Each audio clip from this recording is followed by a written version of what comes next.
Ladies and gentlemen, boys and girls, children of all ages, thank you so much for tuning in to this week's episode of Altitude Adjustment. And if you were here last week, welcome back. And if you were here last week, then you know I rode solo and I will be riding solo again this week. And you're welcome for that. Because if you did tune in last week, you heard me put a lot of Bills fans in their places and told them straight up and down that they would not win that game. And surprise, surprise, Mario was right again. Man, am I tired of being right all the time. But I'll tell you what I'm not tired of, doing solo shows. As much as I love Patrick Chiotti and as much as I love doing shows with him, and nothing is better, I feel like I owe it to the public to deliver yet another outstanding performance as a solo act. My name is Mario Batanzi. This is Altitude Adjustment.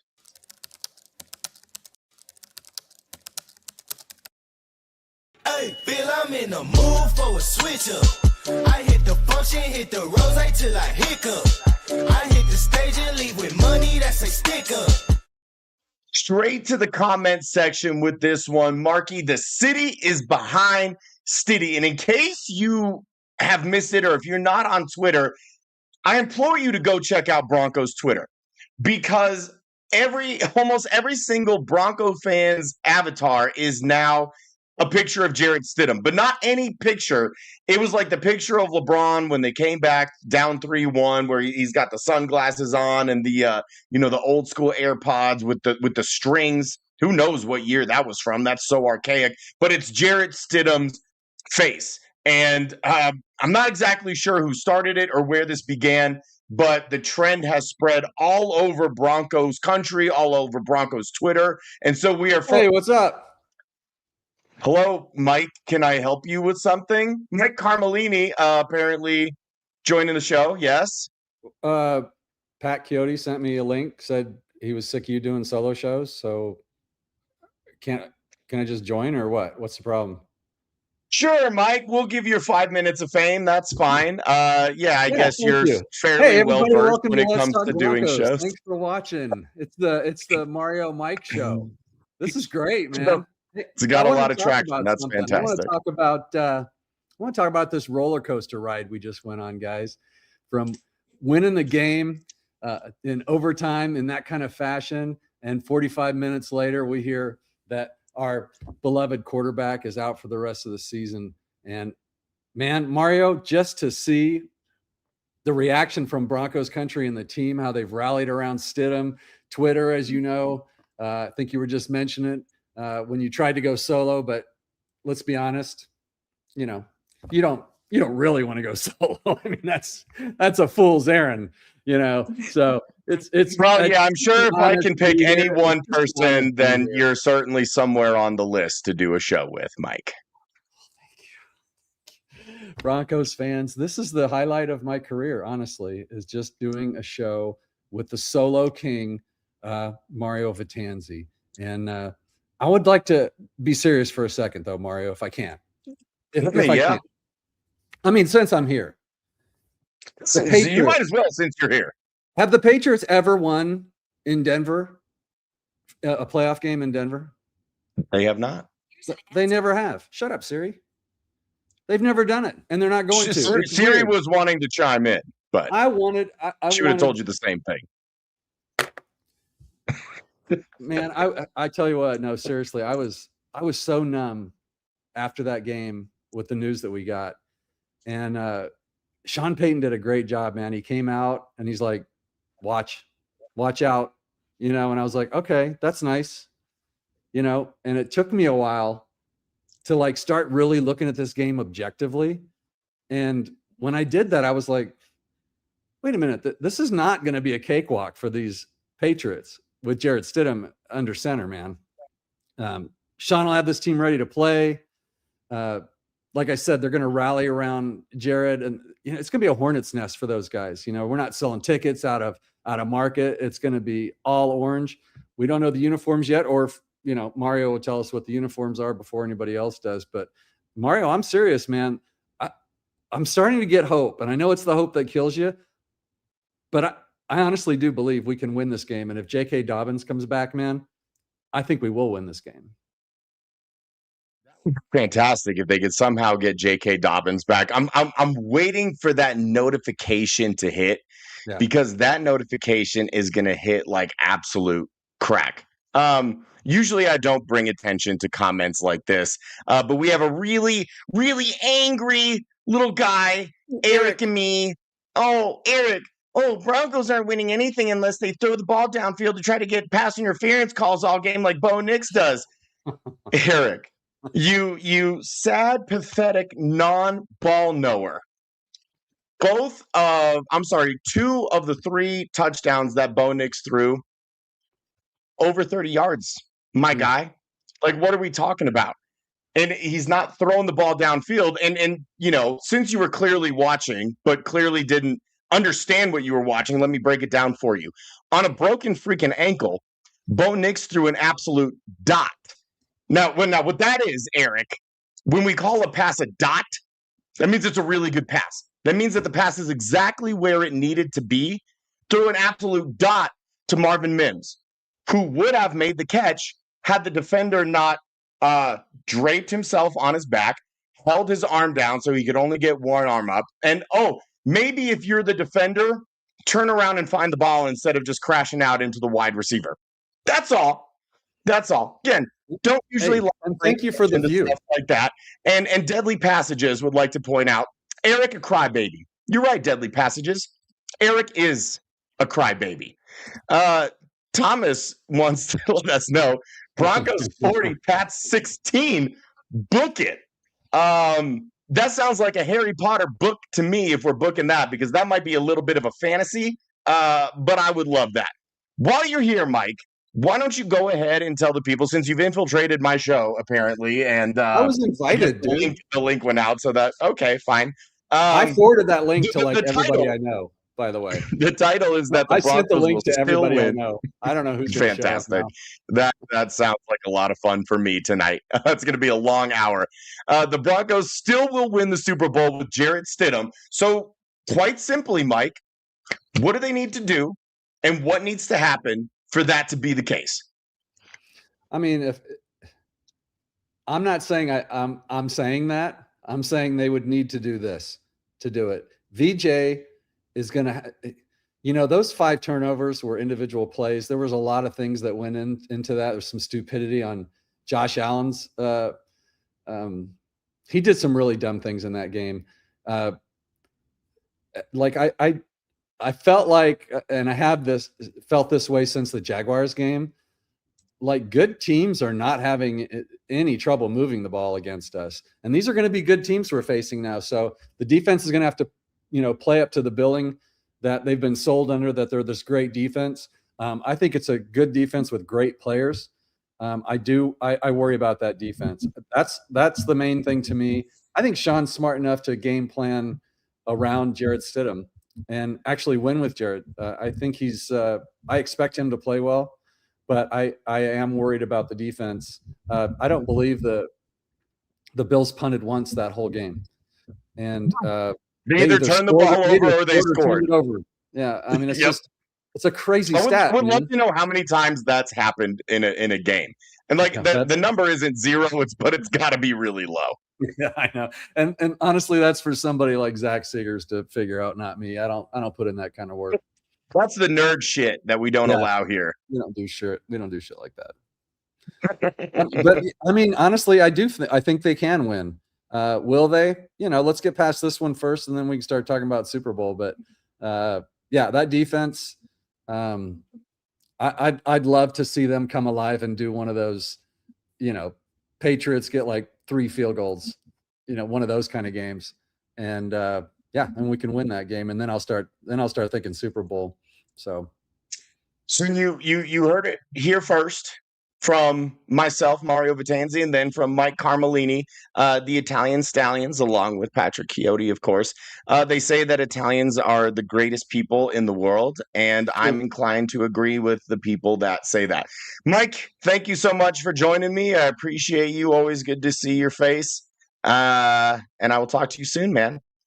Fantastic. All right. So apparently Broncos country, if you're watching this, a link has gone out to other creators, I assume, or other podcasters. No, I'm sure Mike's just messing around. It's okay. I'm sure that I have nothing to worry about.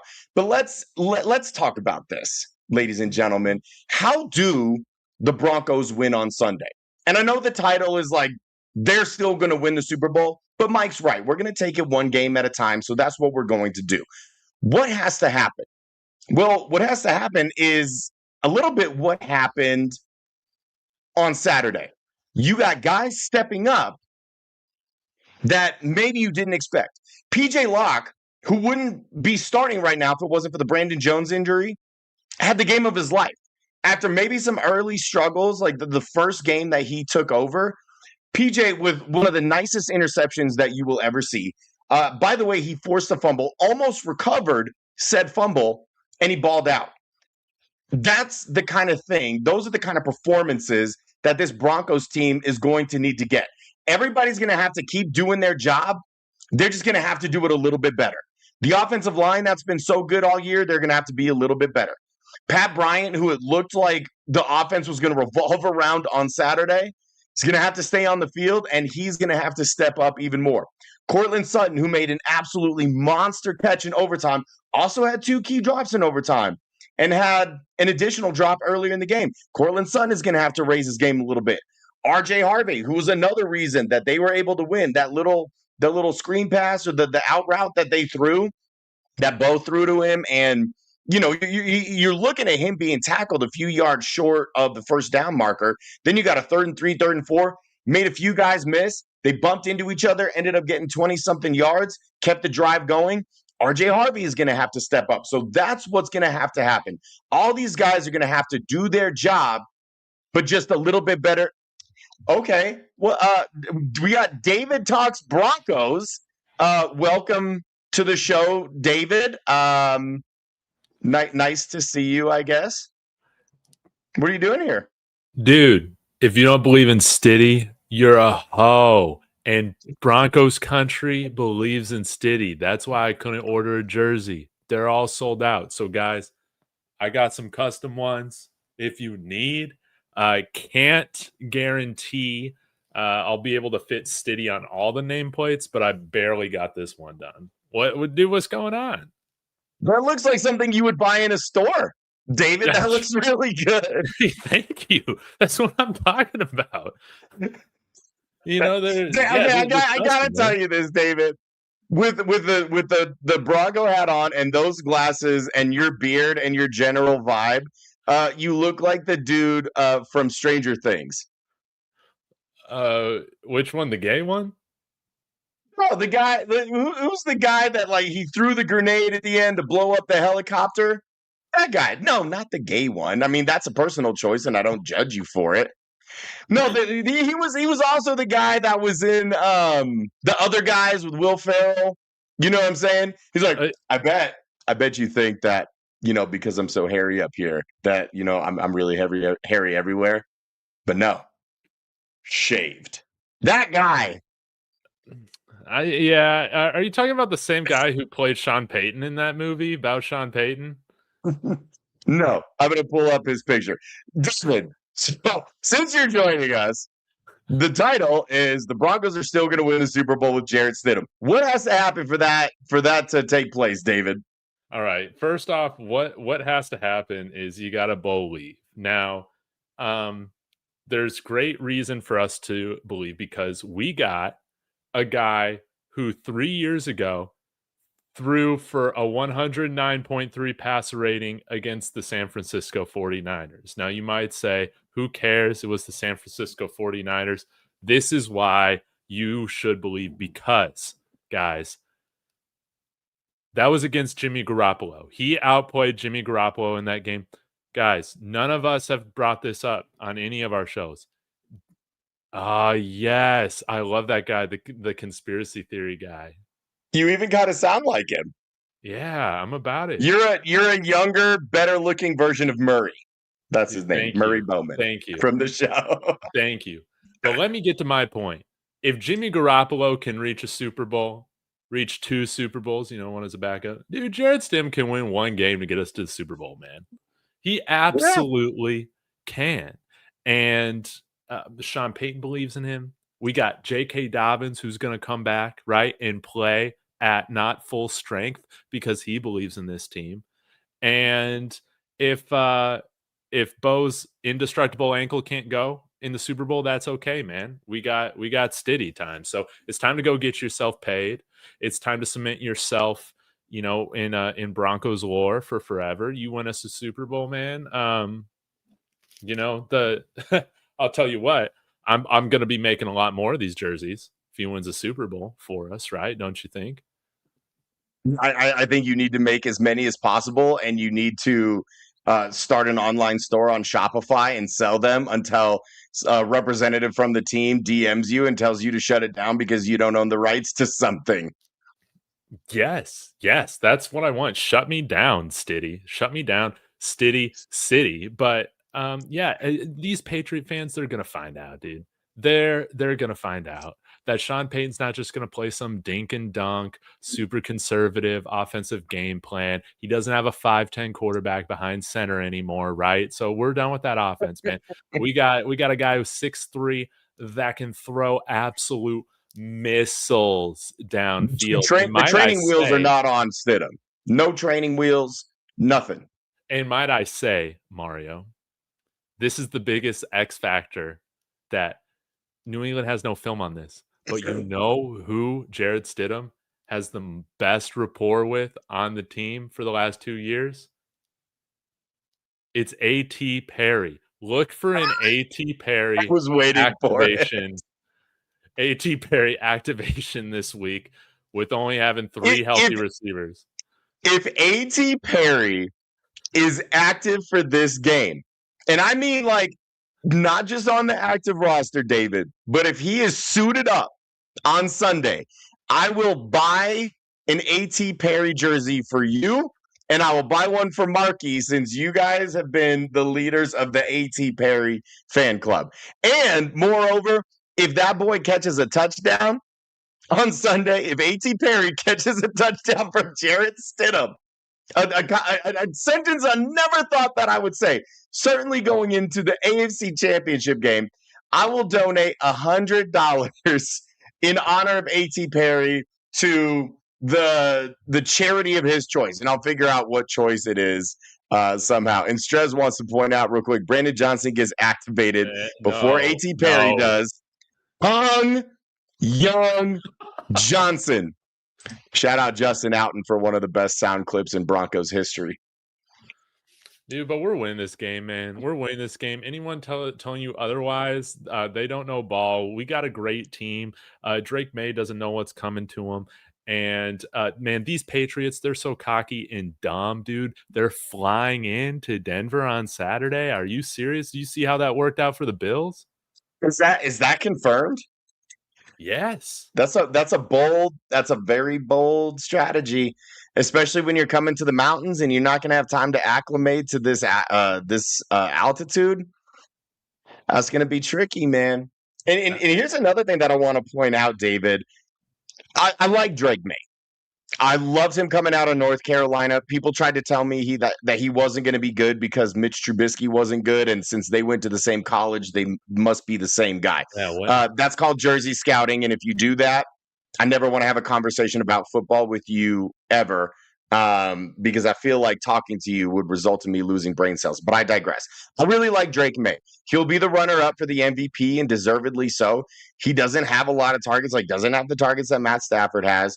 He carried an inferior team compared to what Matt Stafford did. So I like Drake May. But if you look at his 2 playoff games, David, 4 touchdowns. Okay, fine. You're getting about 2 a game.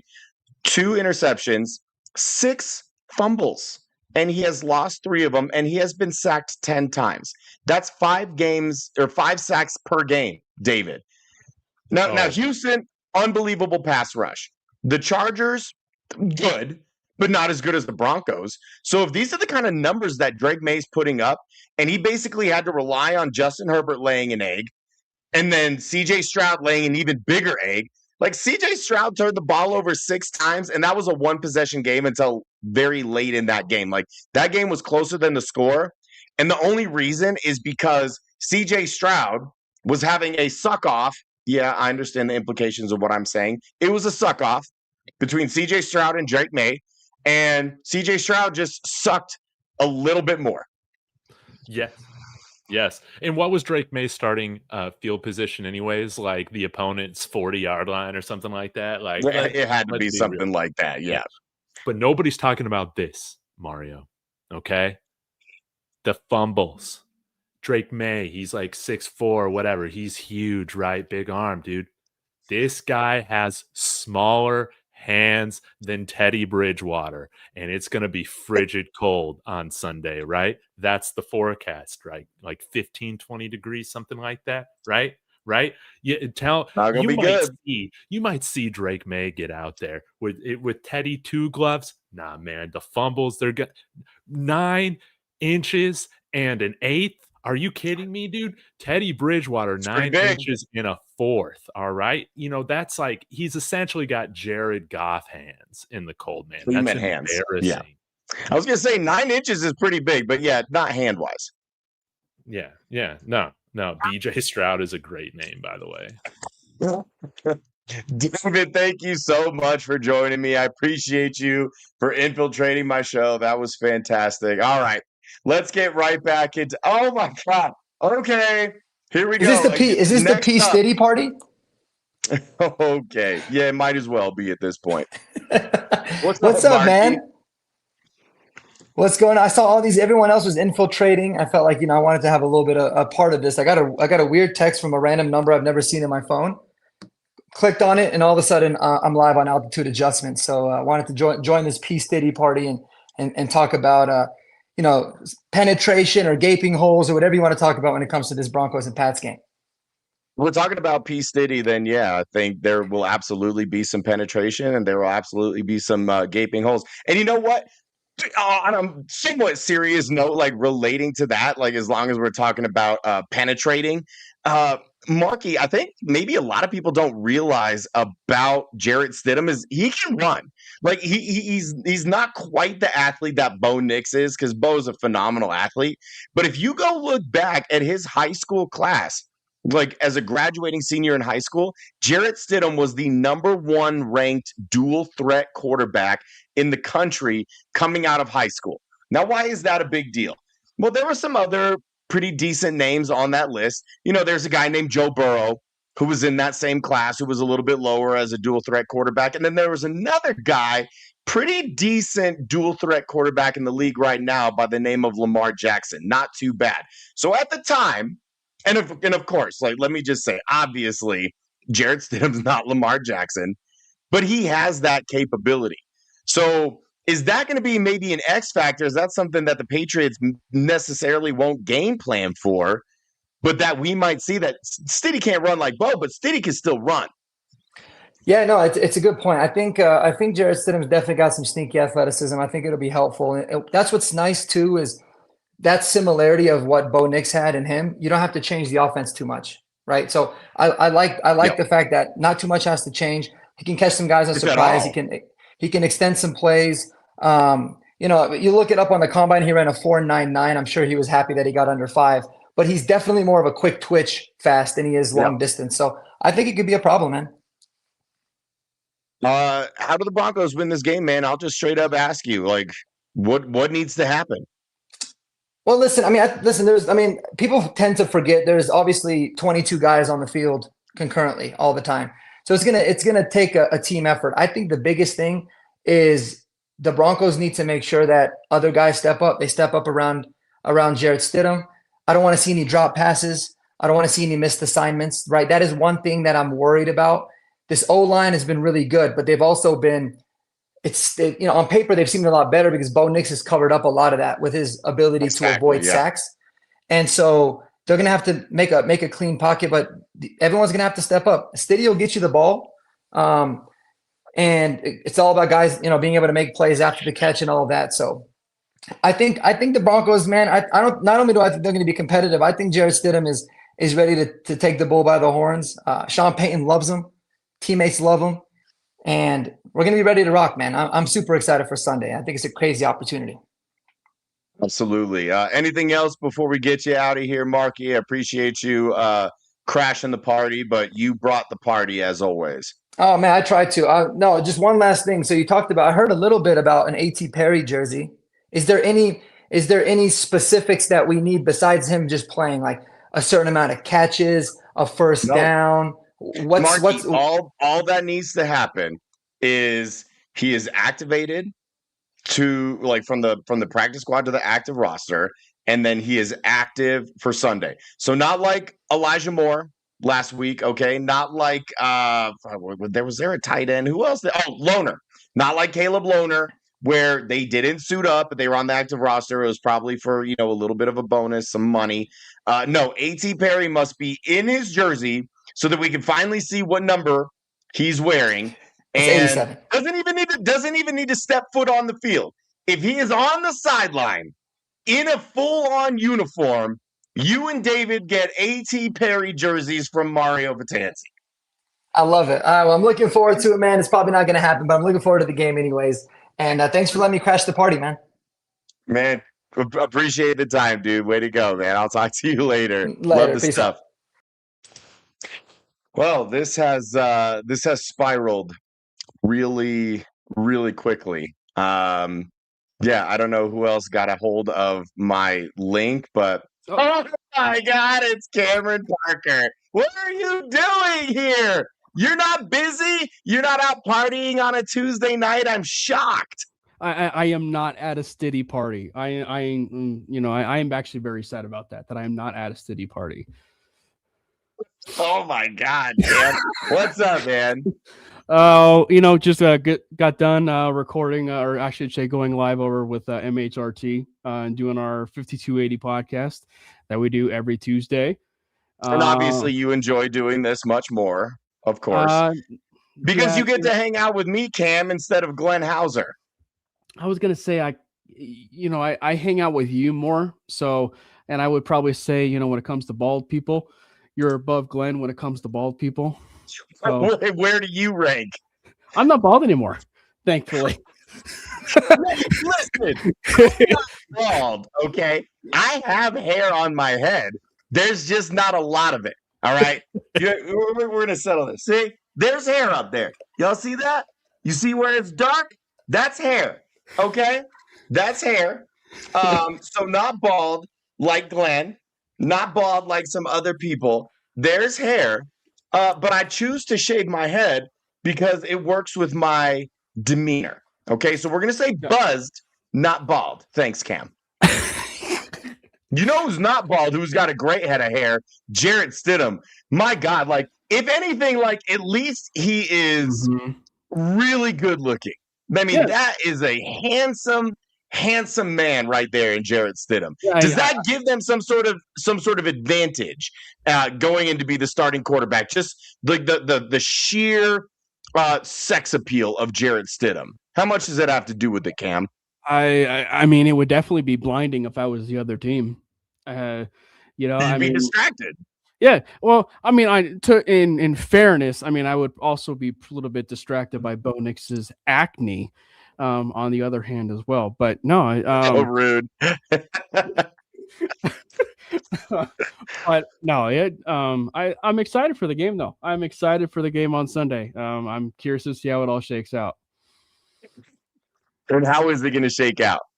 I think everybody's gonna be focusing on the whole Jarrett Stidham conversation, and and rightfully so. Obviously, it's sad news that the way it unfolded. Leaving the game that I was at with the divisional game and then coming home, and literally pulling into the garage, and getting the unfortunate news that all of us heard, which was Bo Nix fracturing his ankle, and obviously our prayers go out to Bo for the surgery that he had today. I guess first things first, I do expect Jarrett Stidham, to play pretty well.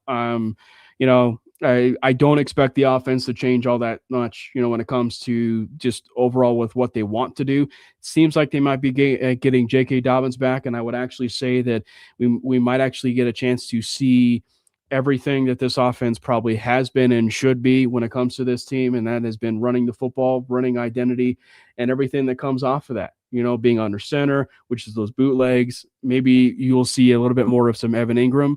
And on the defensive side of the ball, I think this is like my biggest take is I think you are going to see something which is a bit different from that Buffalo game till now, which is that offensive line for the New England Patriots is not as big, and when it comes to that Buffalo Bills offensive line, which was probably the takeaway, from that game with the Broncos and Bills. So I could see the Broncos really winning that line of scrimmage. And then from the Patriots standpoint, you've had a cakewalk, not just regular season schedule, but you've had a cakewalk like playoff schedule when it comes to the offensive line. So now you have to face one of the best offensive lines in football. So good luck, not just getting to Jarrett Stidham, but just getting past some of these guys like Garrett Bowles and Quinn Miners, and possibly even Luke Wattenberg is going to be back. So I think this game from the trenches standpoint is going to be a very fun one, and I think the Broncos do come out on top. So that's what needs to happen. So let's say that they win on Sunday, Cam. What kind of a chance do they have in a Super Bowl against a Rams or Seahawks team? Two teams that, Seahawks look like a machine right now. What they did to the 49ers, and granted, I know the 49ers were banged up, but my God, the crazy thing about that game, Cam, is like after Rashid Shaheed took the opening kickoff to the house, they didn't need to score again. That was enough points for them to win. And this is where you're talking about a Kyle Shanahan offense that got held to 6 points. And then, of course, with the Rams, Matt Stafford is unbelievable. Puka Nacua is unbelievable. Sean McVay, has had this team as a contender really since he took over. Yeah. So what is your expectation when it comes to if they make it to the Super Bowl? Probably on the ideal front, I would much rather have. What is happening now? What is this blank screen? I don't know. Go ahead, Cam. I was going to say probably the ideal scenario would end up being facing the Rams, just because with where we talk about where the Broncos were in Week 1 of 2024 when they faced the Seattle Seahawks in Week 1. The Seahawks. We don't talk about that anymore, Cam.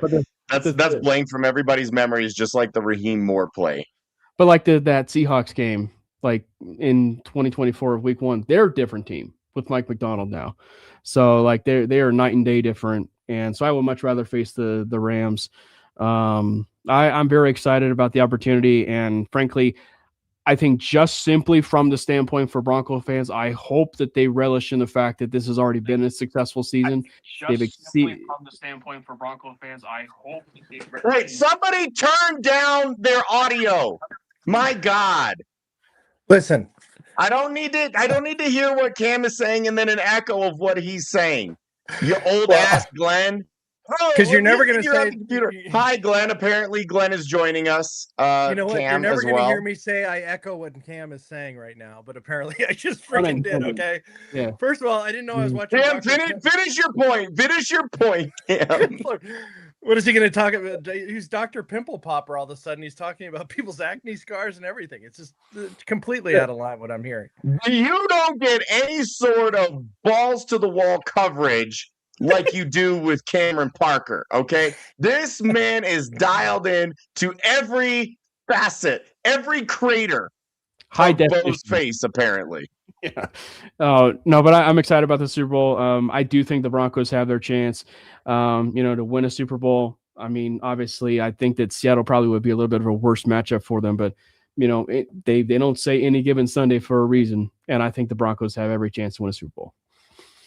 Amen. Cam, thanks for popping in and crashing the party. And now apparently the party's over since Glenn is here. What's up, Glenn? Get off my lawn. Like, what are we going in? Like age? Just like who's gonna close out the thing? Bronco Bill? No, it was. I have no idea, but we'll see what happens.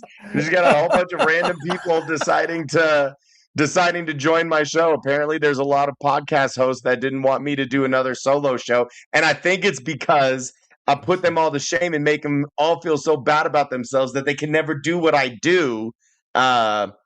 That they decided to infiltrate, but that's okay. There's some infiltration. So, you asked about the Seahawks, and And if you think about it, I mean, there was some talk that Sam Darnold was actually going to be perhaps too injured to play in that game, and it could have been a Drew Yeah. Lock matchup. So imagine a Stiddy Drew Lock Super Bowl. Wouldn't that be something else? I was just going to say, if there is a football god, then he would bless us with a Jarrett Stidham Drew Lock Super Bowl and the potential Drew Lock revenge game. Can you imagine? Ball. The interception machine all of a sudden starts just tossing touchdowns, doing the whole Buzz Lightyear shit.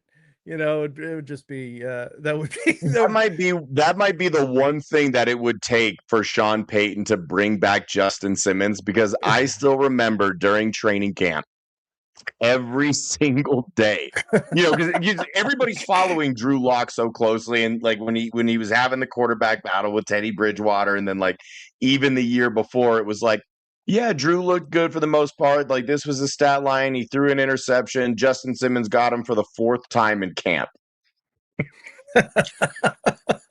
So maybe that's what it would take to get Justin Simmons back. So now I'm actively rooting for, well, I don't want to root for an injury because I genuinely really like Sam Darnold, but for something to happen that's not serious to Sam, where it's like he just gets really bad food poisoning and Drew Lock has to play. Right. Yeah. I mean, you know, maybe he starts seeing the same ghosts that CJ Stroud saw this week. That, you know, they just keep bouncing around. Oh my God, yeah. Well, that was the thing. And that's kind of what gives me the most hope, Glenn. Because and this is gonna sound weird, and so, you know, I'll kind of talk through it. Had Bo been healthy and not broken his ankle, I would have preferred a Texans matchup, because their offense is so bad that it's like, yeah, you score 18 points on him again like you did the last time, and that's going to be enough to beat him. Hell, you probably could have scored 14, 15 points against that Texans defense, and it would have been enough. Now that Jarrett Stidham is the starter, and again, like maybe he can elude sacks, but probably not at the same rate as Bo.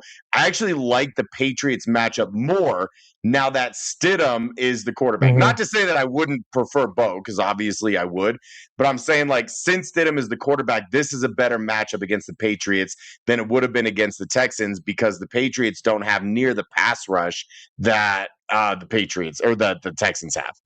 Yeah, and I got to tell you, Mario, as your correspondent living in New England, the shit talk that is already going on here, and the expectation that this is going to be an absolute just cakewalk, that that the two teams were battling to for their, you know, last week was their trip to the Super Bowl, basically, because once they played the Broncos. It is so freaking annoying, dude. Like, it is a reminder why I couldn't root for the Patriots or even stomach them during the Brady years. And it wasn't even because of the team. It was because the freaking fans are just such dicks. Like, you know, because they're Boston fans. Of course, that's how they act. Listen, like, the Patriot fans are a different breed. You know, the Red Sox fans, they stuck with the team forever. Celtics fans have stuck with the team forever. Patriot fans jumped off the bandwagon to the point where the team was almost moving years ago, before Bob Kraft bought the team as a former season ticket holder and saved the day. So, like, let's not pretend that they're not playing a team that has sold out every freaking home game since 1969, that the crowd is going to be balls to the wall loud this weekend.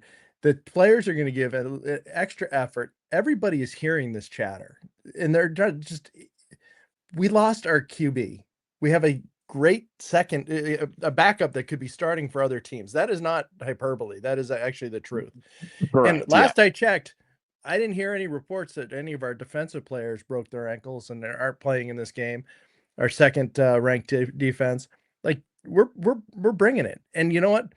They can talk all the shit that they want, but they had 4 interceptions in the first half, and the Texans were still in that game in the fourth quarter. Yeah, exactly. It's like CJ Stroud kept turning the ball over, and I said it earlier, Glenn. CJ Stroud and Drake May were having a suck-off earlier in that game. They were seeing who could suck more, and it just turned out that Stroud won the suck-off. Glenn, anything else before I let you go? I'm out, man. I just wanted to show be the eye candy that this show, you know, seriously needed. Drastically needs. Yeah. Well, I appreciate you, man. Thanks for stopping by. I'll talk to you later. All right, we're going to go ahead and catch our breath. And yeah, kind of what I was saying about this whole situation. It's like the Texans defense is really good. Arguably, they're better than the Broncos defense, but we saw what that defense was able to do against the Patriots. The Patriots offensive line isn't great. Drake May has a propensity to throw interceptions and fumble the football.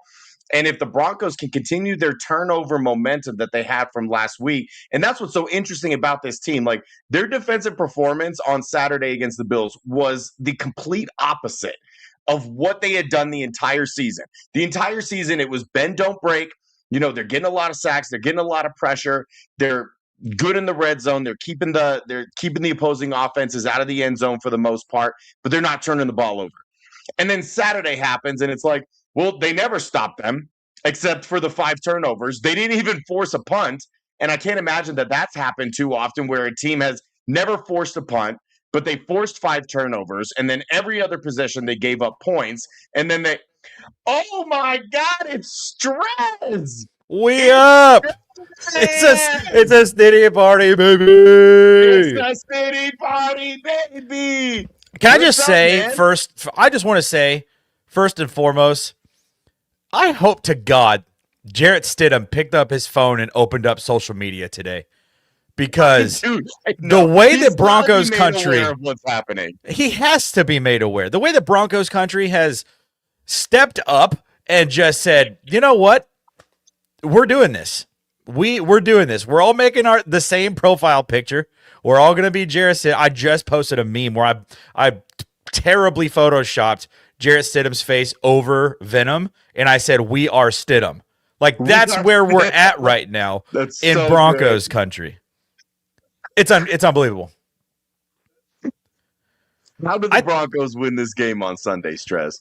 I've been listening to this whole show.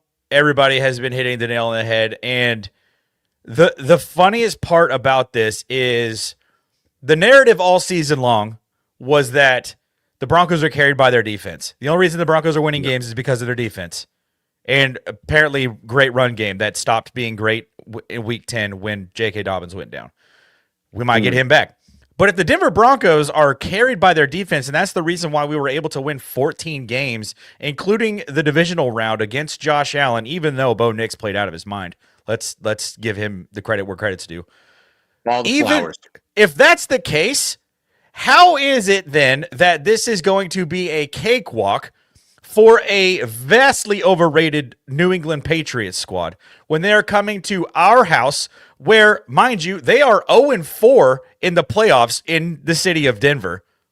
We have to keep, even with Tom Brady, Drake May is not Tom Brady. Tom Brady could not win a game in the playoffs in the Mile High City.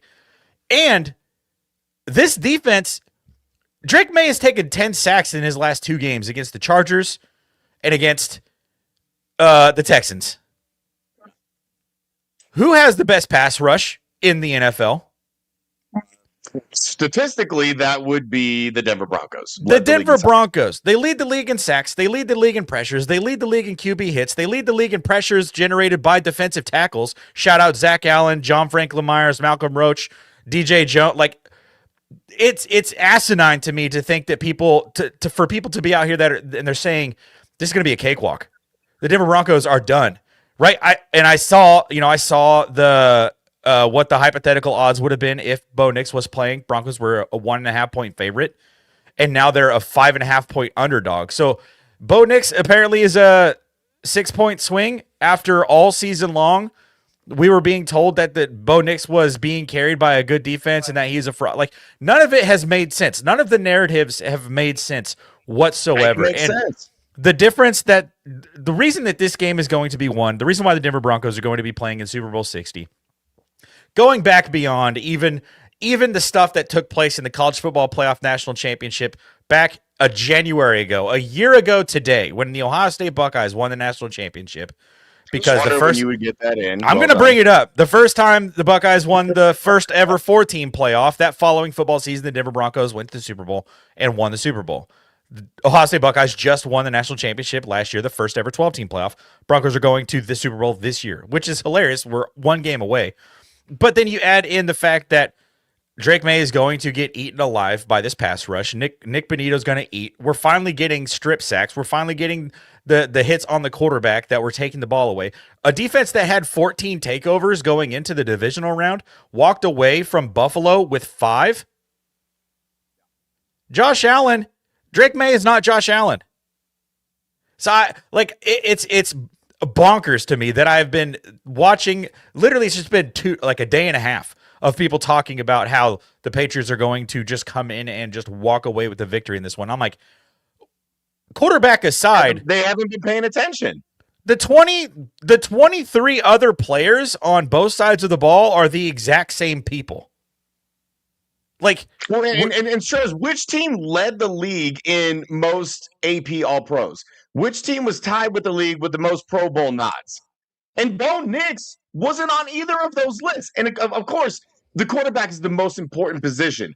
Of course. But to your point, there are so many other damn good freaking football players on that team that don't make it to a conference championship game if you only have a good quarterback. Because Absolutely. if that was the case, then the Bills would be playing. The Ravens 100%. would be playing. That's it. Anything else before I let you go, Strez? Yeah, I think anybody who mentions the words QB controversy after this weekend and after next weekend, meet me outside. That's not going to happen. We're going to get a nice second or third round pick from some comp picks with Vance Joseph and everything. And there's a chance that we're going to have a pretty sweet trade offering for Jarrett Stidham after he goes out and balls out and wins the AFC Championship game. Wouldn't that be fantastic? Strez, love you. Appreciate you. Thank you so much for your time. That was a fun little cameo. It's Strez popping into altitude adjustment. What is up, my boy? What's up? Welcome to the show, bro. This is a spicy show. And Dag, you started your own show, man. So I'm so glad that you decided to crash our Stiddy party that we're having. It's good, bro. So let me tell you this, bro. I brought something, a little flavor for you and the fans. Can we bring 8 Mile to Empower Field this Sunday? Our quarterback wears number 8, stepping into Mile High elevation with the whole world watching. Stiddy's only got one shot, one opportunity to seize everything if he ever wanted in one moment. Now on Sunday, Stiddy rises, leads the Broncos to a win, and flips the script. And just because the damn Patriots fans punched the ticket for them to head to the Super Bowl, well, let me tell you this. Broncos country, Broncos players have plans on Sunday, baby. So I'm pretty hyped about this matchup on Sunday. I think we're going to shock the world. What about you, Mario? Hey, man, I've been saying it all along, and I'm going to be honest with you, Dak. When the news of the injury came out, so I was at the game. I was lucky enough to experience it firsthand. The game-winning kick happened right in front of me. The Lil Jordan Humphrey touchdown right before half happened right in front of me. The Marvin Mims touchdown in the corner happened basically right in front of me. All of the best shit from that game, aside from Jaquan McMillan's pick, which was on the other side, happened right in front of me. And I was so fortunate. It's the highest of highs, man. And I'm driving home with my buddy in the car. We're, of course, listening to Ryan Edwards on the post game. And he's in the middle of his first caller. So if you're unfamiliar, Ryan Edwards does the post-game show on KOA, and he takes calls. And God bless Ryan, man, because of all the wins that the Broncos have had, it's like the fans are never satisfied with the wins. Oh, no. And from the 3 losses that they had, of course, people were going to complain and bitch and moan and think, say what they were going to say. And so I'm thinking to myself, Ryan finally has a night where every call that he's going to take is going to be flowing. It's going to be great and positive because the team is 1 win away from the Super Bowl. Midway through his first call, he breaks the news that Bo Nix broke his ankle and he is done.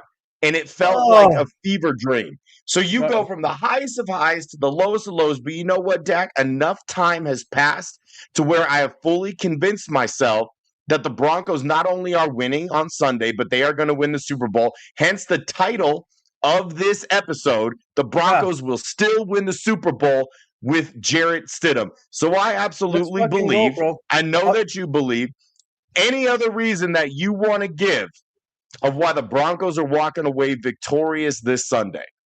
Well, let me tell you this, bro. It ain't anything fucking new while we're underdogs going into this Sunday. It's been the same narrative all damn season, bro.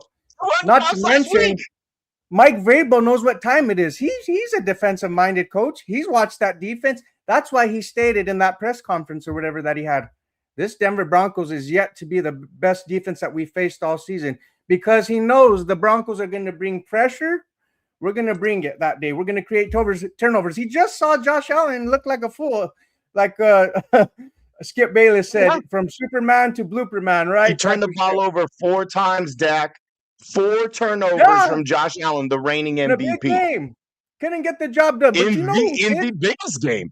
The game that they were supposed to win, because all the other quarterbacks weren't there, because Patrick Mahomes wasn't there, and Lamar Jackson and Joe Burrow. None of those guys were there. But you know who they didn't count for? Got the fucking pink slips out the door or whatever. You got the ticket to say, get your ass out of here, bro, because of that. Deservedly so. He was the NFL darlings, Super Bowl favorite to come out the AFC. Well, you know what? The Broncos had plans for Josh Allen. We got plans for Jake May this coming Sunday, baby. Let them know, man. All right, Doc. Appreciate you so much for joining, man. You're the best. I'll talk to you later. Oh, man. Love that energy there from Dak. Ladies and gentlemen, it is about the time of the show that I think we all need to get bricked up. We've been having a Stiddy party. It's been going amazing. But now it's time for the best segment in all of Denver Broncos podcasting. It's time for Bricked Up.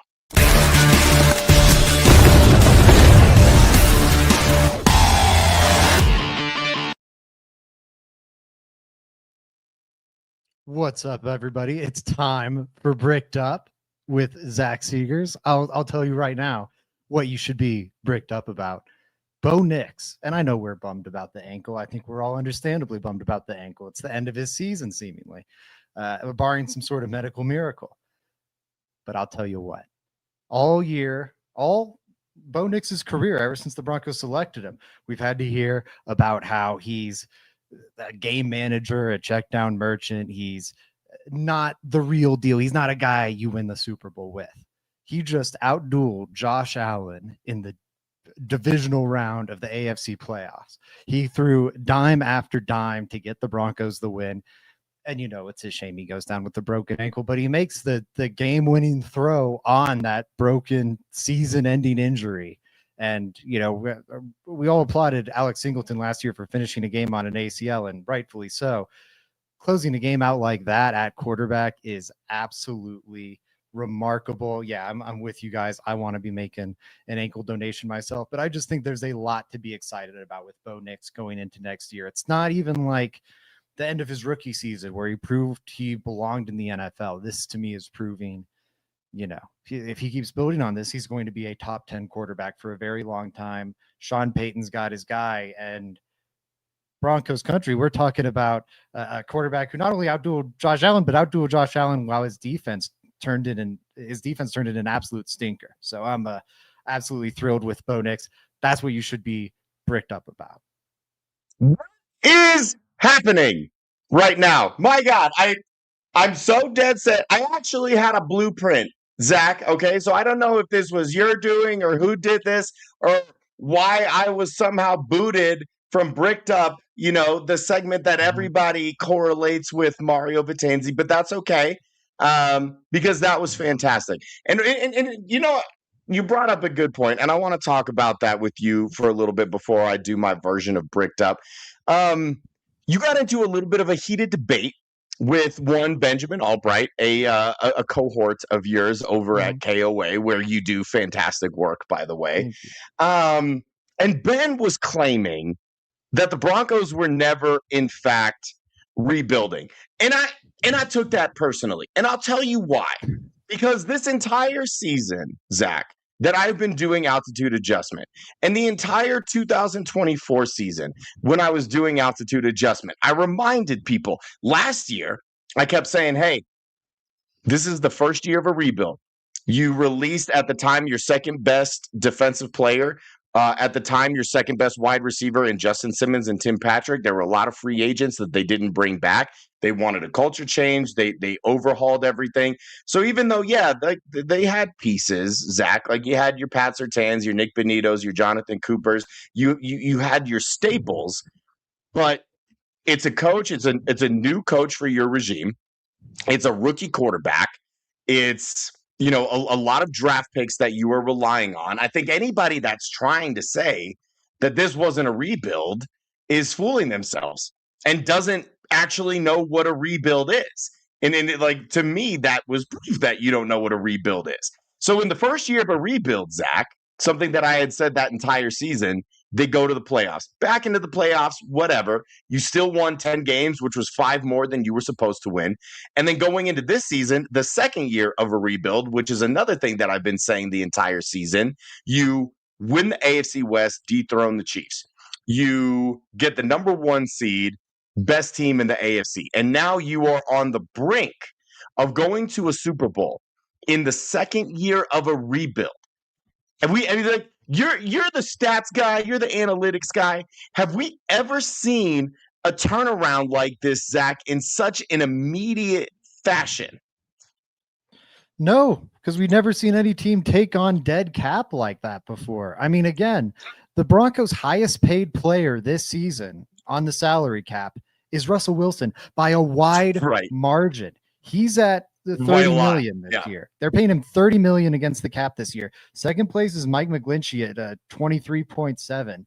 The gap between Russell Wilson and Mike McGlinchey is the same between Mike McGlinchey and, I'm trying to figure it out, Zach Allen in 6th place, right? Like, he is not only the highest paid player on the roster, he's far and away the highest paid player on the roster, and they're paying him. He's getting more money than all of their current offensive weapons combined. He's making more money. How about this one for you, Mario? He's making more money against the salary cap. He's making more money than Garrett Bowles, Nick Bonito, and who else do I want to throw in here? Talanoa Hufanga combined. Imagine if they had 3 more. If you had those 3 like level talents again. That's the 3 guys that good, different players. Yeah, imagine instead of having 3 guys that good on the roster, you had 6 scattered around some different positions. We're talking about this team being a 4 or 5 point favorite in the Super Bowl. The thing is, they'd be undefeated this juncture. And that's the thing. It's just the future's very bright in Denver. We should keep remembering this. I said it in, or I will say it tomorrow on LTB, I should say. But like, it's not always about the Super Bowl. I think there's a good chance the Broncos win the Super Bowl still. But, the Broncos have done that 3 times so far in nearly 60 years. If that's what you define your fan enjoyment around, you're going to have a miserable fan experience. Sure. What we just experienced is one of the greatest wins in Broncos franchise history. Like, non-Super Bowl playoff wins, what else is up there? Like the 2015 AFC Championship over New England, Tebow to DT is up there. The drive is up there. The fumble's probably up there. But this is going to be a game, like the crazy back and forth nature, taking down Josh Allen and the Bills, all that. Like, this is going to be a game remembered in Broncos lore for the next 15 years. When we talk about Tebow to DT, who thinks about losing to the Patriots 45-10 the next week? I don't. A single person. No. Yeah. Right. Like, yeah. Nobody remembers how brutal that next game was. Exactly. It's like what we got already was an amazing memory we'll all share for the rest of our lives. Hopefully they keep adding to it. But at this point, for me, it's house money. Like, that was an incredible, because again, future's bright. Like, imagine they will have that 30 million this offseason. Let's see who they add. Maybe it's an AJ Brown. Maybe they add Jalen Waddle and some cool linebacker who I can't think of off the top of my head. The world is their oyster. Now for cool linebackers. Yeah, they need some. So the other thing that you were talking about, and Strez had kind of talked about this, and so I want to bring it back up because this was another part of your discussion where the defense has been great all year. Like, obviously, there were a handful of games like the Commanders games where you were kind of wondering, like, what the hell are we doing? Where is the struggle coming from? But they stepped up when they needed to and made the plays. And what I was kind of alluding to earlier is what this defense did on Saturday was the staunchly opposite of what they have done the entire season, because they've been a bend don't break defense. They've been really good in the red zone, keeping teams largely out of the end zone. Zach, they had 5 games where they didn't give up a touchdown. That's unbelievable, regardless of what the circumstances are. And I get it. They were playing backups and they were extenuating circumstances. It doesn't matter because this is still the NFL, and these are still multi-millionaires getting paid to play this game. And then on Saturday, you have the complete opposite where all they did was score touchdowns or turn the ball over. And I've said it multiple times, and I want to keep alluding to this because this kind of stuff doesn't happen. And thank God that they were able to get the turnovers that they had, but the defense does need to play better. And so maybe they weren't turning the ball over during the regular season, Zach, because they're saving all their turnovers for the playoffs. And wouldn't that be fantastic if they turned Drake May over 4 times like they just did with Josh Allen? But in your opinion and to your estimation, what did you think of that defensive effort? Like, was that good enough to, win this upcoming game, to win the AFC Championship game? Is that defensive effort good enough to win a Super Bowl? Or do you need to see more from the defensive side of the football? It's good enough in the sense that, yeah, if you get 5 takeaways again, they'll probably make it to the next round. Now, I think that's just a strategy you could not bank on. Sure. It's very hard to get a takeaway. We saw that all season. They had 14 over 17 games, and then they get 5 in one game. That's just the fluky kind of nature of turnovers. There's a lot of luck involved in them. And I think, it's like if you go to the casino one night and you're just red hot and it's just like you're getting 21s nonstop and, you come out plus 1,000. Should you quit your day job and just like start going to the casino every night? No, because you're probably not going to hit 21 like a million times in a row. It's not a super replicable strategy. And that's what I'm concerned about. Go back to since week 13 on non-turnover plays, which is going to be the overwhelming majority of plays, and not against backup or third stringers. So week 13, 14, 15, 16, and the divisional round. Over that span, the Broncos are the 26th best defense in the league by EPA per play. They are the 22nd best pass defense. They are the 22nd best run defense. They are a bottom third of the league unit. Even if we want to count the turnovers, right? Let's give them credit for that. Even if it is, a little fluky or whatever, most of those are coming in this one single game. Even then, they rank 22nd overall. Against the pass, they rank 22nd. That's funny.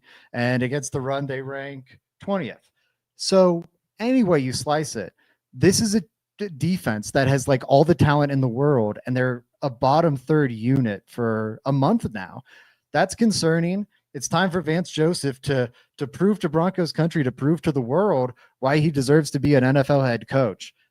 Get into the lab, come up with some solutions. Everyone talks about, it's harder to play defense at the end of the year. Okay.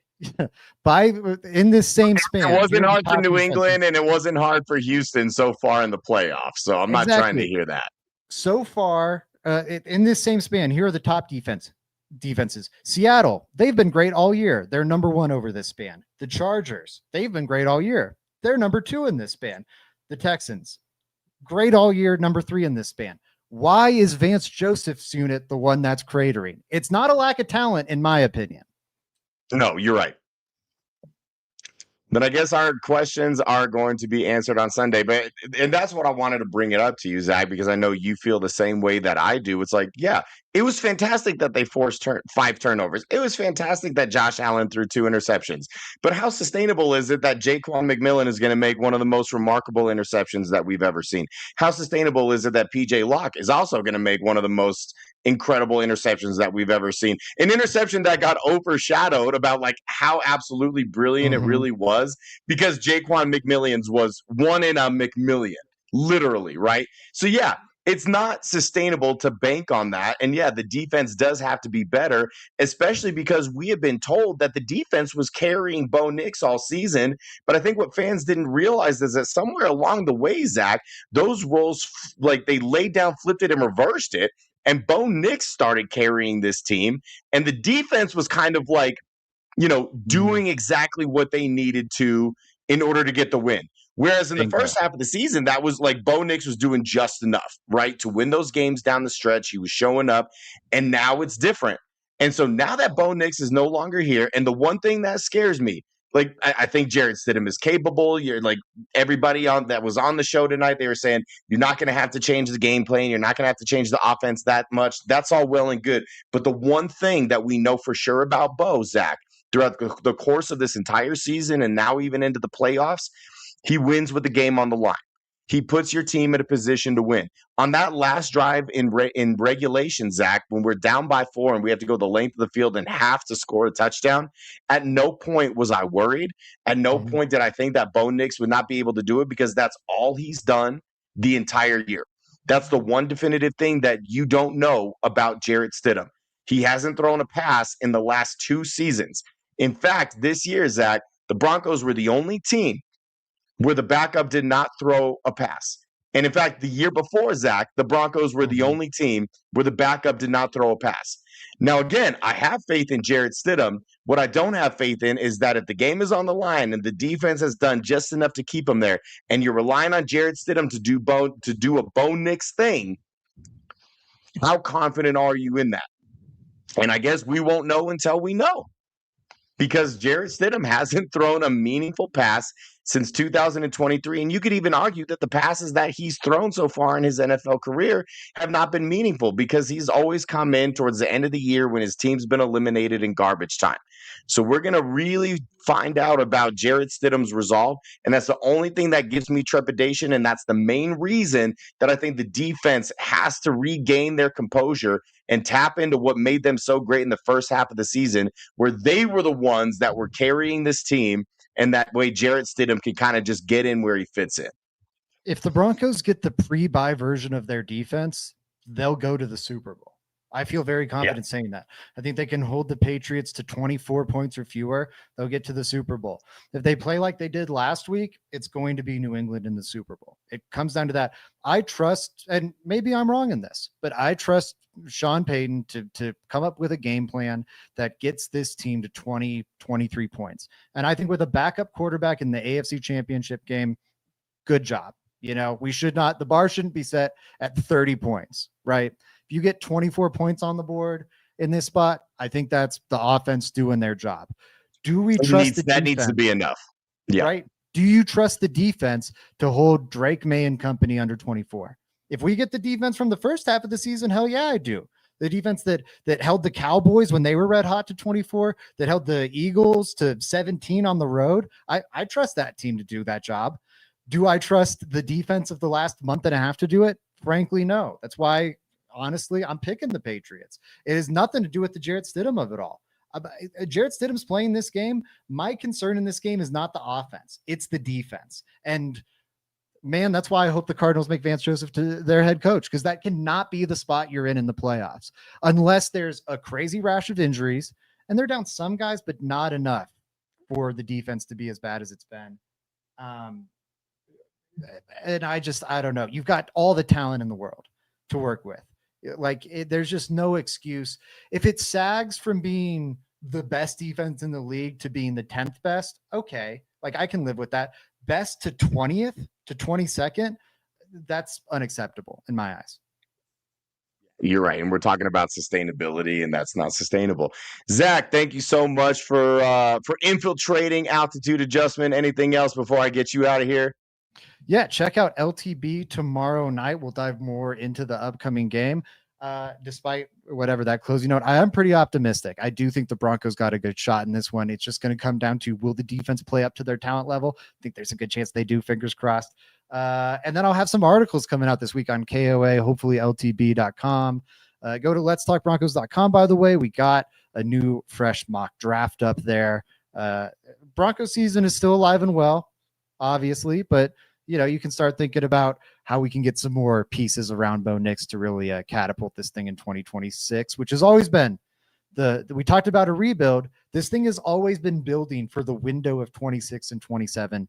We're already here in 25, which is pretty darn exciting. So check me out there and on Twitter at Zach_Seegers. Mario, thank you for having me. Thanks for joining, man. And yeah, Glenn, don't worry. He's picking the Patriots. Historically, Zach is a very bad picker, so he's doing this to benefit the Broncos. Shout out to Zach for putting his own notoriety on the line just for the Broncos to win.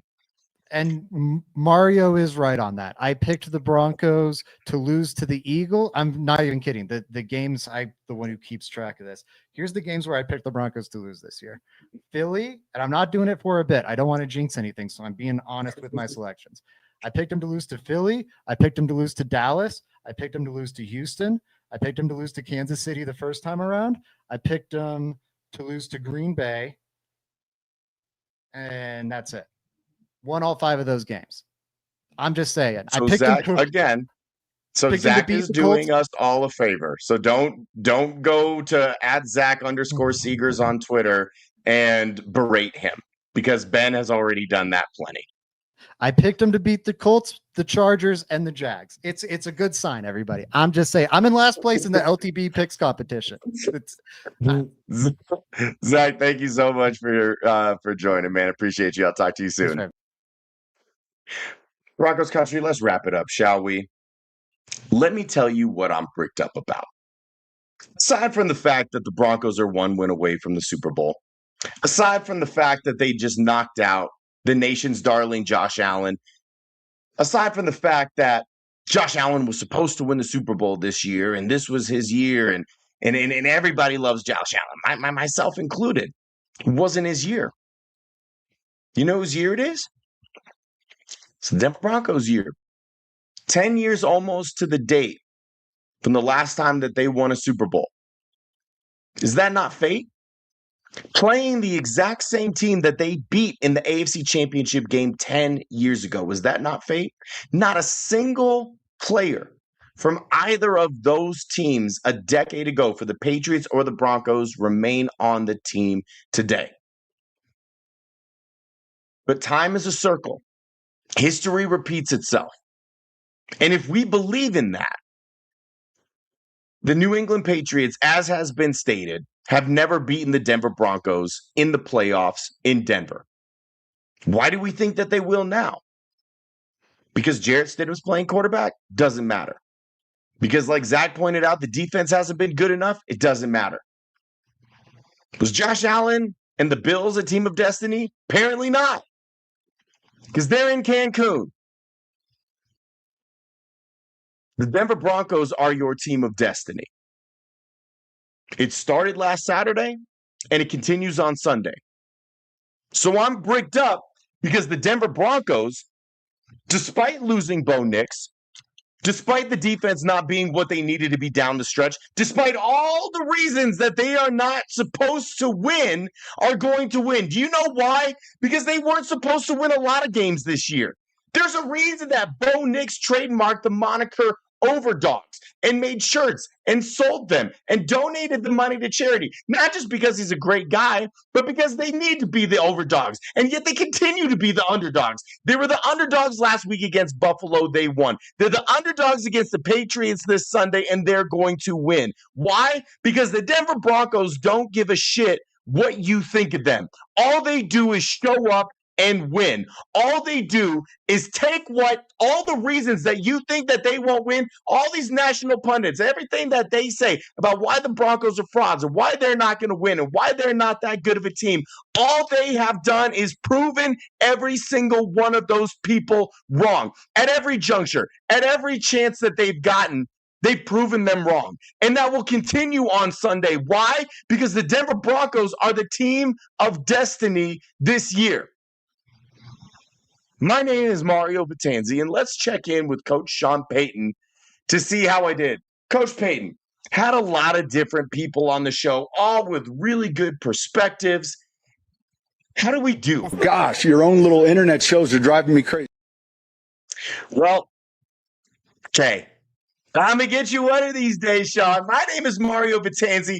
This has been Altitude Adjustment, and I guarantee that you will never, ever see a Broncos podcast or any podcast for that matter that is just like this one. There are no other shows like this, for better or for worse. Thank you all for tuning in. Thank you all for joining me. And I will see you next week when we preview the Super Bowl matchup between the Broncos and either the Seahawks or the Rams.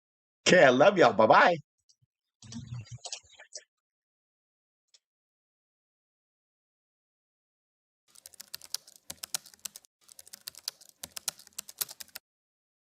Hey, feel I'm in the mood for a switch up. I hit the function, hit the rose till I hiccup.